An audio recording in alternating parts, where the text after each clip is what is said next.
Allahu Akbar, Allahu Akbar, Allahu Akbar, Allahu Akbar, Allahu Akbar, Allahu Akbar, Allahu Akbar, walillahil hamd.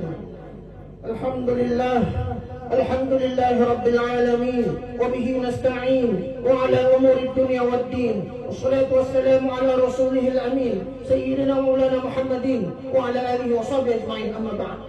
Ya ayyuhal muslimun, ittaqullah, ittaqullah, fastabiqul khairat wa tazawwadu fa inna khairaz zadi taqwa. Jamaah Idul Adha yang dirahmati Allah Subhanahu wa taala.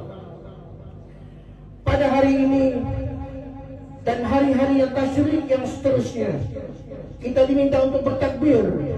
Litukabbirullaha ala ma hadakum wa la'allakum tashkurun. Bertakbir dan bertahmid, bertasbih, bertahlil, memuji Allah Subhanahu wa taala. Dan setelah ini kita akan menyembelih binatang berkurban. Sembelih ataupun kurban itu bukan hanya maksudnya sembelihan binatang.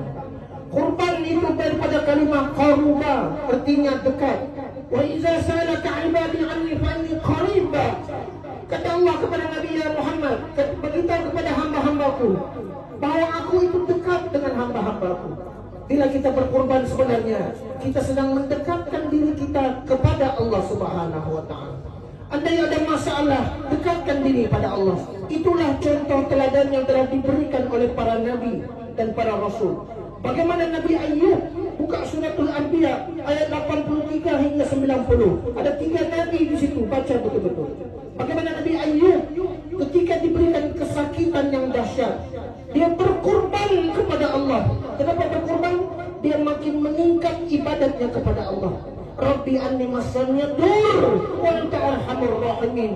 Disembuhkan Allah, diberikan kesembuhan segera, digantikan anaknya 12 orang yang telah meninggal dunia menjadi 24 orang, menjadi dia orang yang paling kaya, bahkan lebih kaya sebelum dia jatuh sakit. Bagaimana Nabi Allah Yunus yang ketika dilanda ujian, dia mendekatkan diri kepada Allah, dia berkorban kepada Allah dengan cara bagaimana? Berzikir kepada Allah, masuk ke dalam perut ikan paus, kegelapan malam, kegelapan perasaan, kegelapan dalam perut ikan. Tapi dia berkorban, makin susah, makin ditimpa ujian, makin berkorban kepada Allah. Bagaimana pengorbanannya? La ilaha illa anta subhanaka inni kuntu minaz zalimin. Kau baca zikirnya dalam salat. Bagaimana Nabi Allah Zakaria ketika dilanda ujian, Nabi Zakaria sudah tua, bininya mandul. Pada pikiran kita, istri mandul tak mungkin boleh beranak, tapi dia berkorban. Bagaimana dia berkorban? Ketika dia membawa pakaian, makanan, minuman untuk diberikan kepada sepupunya Maryam, didapati tempat mihrabnya Maryam itu sudah ada segala-galanya. Bertanya kepada Maryam, "Ya Maryam, ini semua daripada siapa?" Kata Maryam, "Ini daripada Allah." Dia melihat mihrab itu ada keberkatan dan kemuliaannya. Mendirikan solat. Nabi Zakaria yang tua, bininya mandul, mendirikan solat. Dalam solat, ketika berdiri, dia membaca, Rabbi habli min ladunka dzurriyyatan thayyibatan innaka sami'ud du'a. Ya Allah, ya Tuhanku, berikan aku zuriat keturunan yang baik. Engkaulah Tuhan yang Maha mendengar doa. Belum lagi sempat ruku, masih berdiri, Allah balas doanya. Diberikan dia kabar gembira, dia akan diberikan anak, nama anaknya Allah yang bagi nama anaknya Yahya. Inilah proses-proses pengorbanan yang telah ditunjukkan oleh para anbiya, para rasul. Masalah mereka dahsyat, sakitnya dahsyat, ujiannya dahsyat.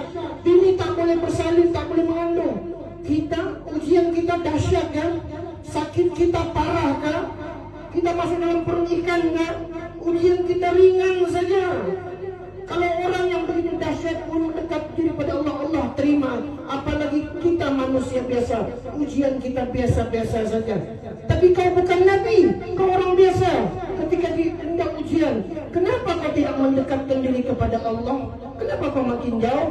Maka didatangkan ibadah kurban. Ayo, ramai yang mengeluh tahun ini. Kenapa lo ibadah kurban mahal betul? 1.000. Kenapa kau berkira dengan Allah? Kenapa kau tak pernah mengira berapa banyak oksigen yang kau sebut? Berapa banyak gerakan tapak tangan kaki yang telah kau melangkah? Berapa banyak putaran darah di buah pinggang? Kalau Allah ingin berkira dengan dirimu, membayarnya. 1.000 ringgit itu tidak ada apa-apa berbanding dengan keikhlasan orang beribadah kepada Allah. Ayo, masih ada masa. Carilah ruang dan peluang untuk menyembelih binatang, berkurban kepada Allah Subhanahu wa ta'ala. Jemaah adalah yang dirahmati Allah. Ada beberapa perkara ingin saya sampaikan tentang ibadah kurban supaya kita ini tidak melanggar peraturan dan mengikut hukum syarak. Binatang kurban, 1 ekor sapi adalah 7 bahagian. Kadang-kadang ada orang bagi kepada 8 bahagian. Ini tidak mematuhi syarat dan peraturan. Bagi yang tukang sembelih, tak boleh dia mengambil upah daripada bahagian kurban. Perlulah dia diberikan duit sembelihan atau upah sembelihan yang lain. Tak boleh satu orang tukang sembelih itu mengasah parangnya di hadapan binatang nak dikorbankan. Ini namanya menganiaya binatang. Tak boleh. Tak boleh kita menyembelih binatang di hadapan kawan binatangnya. Tak boleh. Tak boleh 1 ekor sapi 1 kampung pergi kasih tumbang. Tak boleh. Perlu kita waliuri zabihata. Perlu direhatkan binatang itu. Dan perlu menggunakan parang yang paling tajam. Kalau telah diasah, asah lagi supaya tidak menyiksa binatang. Kadang-kadang ada orang sembelih 50-60 kali dia sorong. Kesian binatang itu. Maka inilah perkara-perkara kita ini bila kita berkorban, sebenarnya kita sedang diperhatikan oleh orang-orang bukan Islam.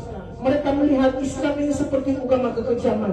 Maka kita datangkan mereka ibadah kurbannya, kita buat betul-betul, sembelih betul-betul, agih betul-betul. Biar semuanya patuh kepada peraturan dan syarat supaya kita dapat mencapai ibadah. Allah tidak memerlukan daging, Allah tidak memerlukan darah. Allah ingin melihat ketika engkau menyembelih ketakwaanmu kepada Allah Subhanahu wa ta'ala. Dan seterusnya mari kita mendoakan semoga jemaah-jemaah haji yang sedang mengerjakan ibadah haji di tanah suci pada hari ini dan seterusnya diberikan kesehatan yang baik, diluaskan rezeki dan pulang ke tanah air dengan mendapat haji yang mabrur. Dan semoga kita juga mendapat peluang dan ruang untuk pergi menunaikan ibadah haji suatu hari nanti, insya-Allah. Allahumma fil muslimina wal muslimat wal mu'minina wal mu'minat al ahya'i minhum wal amwat innaka sami'un qaribun mujibud da'wat wa ya qadi al hajat. Allahumma nawwir qulubana bi nuri hidayatik kama nawwartal arda bi nuri syamsin 'alayhi abadan abada. اللهم جملنا بالعافية والسلامة وحققنا بالتقوى والاستقامة وعيدنا من موجبات الندامة بالحال والمال إنك سميع الدعاء. ربنا آتنا في الدنيا حسنة وفي الآخرة حسنة وقنا عذاب النار. عباد الله إن الله يأمر بالعدل والإحسان وإيتاء ذي القربى وينهى عن الفحشاء والمنكر والبغي يعظكم لعلكم تذكرون. فاذكروا الله العظيم يذكركم واسألوه من فضله يؤتكم ولذكر الله أكبر والله يعلم ما تصنعون. الله أكبر الله أكبر الله أكبر الله أكبر ولله الحمد.